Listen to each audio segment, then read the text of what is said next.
नमस्कार मित्रांनो, पावसाळी प्रत्येक वेळेस पावसाळी माल आणतोय देतोय. मग काय रेग्युलर वाले पण म्हणतात आम्हाला ऑफिसला जायला शूज पाहिजे, रेग्युलर वापरायला शूज पाहिजे, फॉर्मल वरती घालायला शूज पाहिजे, जीन्स वरती घालायला शूज पाहिजे. तर भावांनो, वॉटरप्रूफ वाला लोफर आलेला आहे. त्याची क्वालिटी इकडे बघा, आरा खतरनाक जबरदस्त विषय. इकडे बघा, एकदम कडक वाला विषय. काय पॉलिश करायची गरज नाही, काय नाही, नुसतं कपडे फिरवल्याची चमकणारे बूट.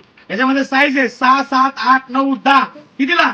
350 रुपयाला शिलाईवाला लोफर. जे क्वालिटी एकदम जबरदस्त आहे. तुम्ही वेलवेटचा घ्या किंवा बिना वेलवेटचा घ्या किंवा प्लेन घ्या किंवा पत्रोला घ्या, कुठलाही घ्या. सगळे फोटो अपलोड करतोय. पेजला फॉलो करा, शॉपला व्हिजिट करा, लवकर या, घेऊन जा. माल भरपूर आहे. धन्यवाद.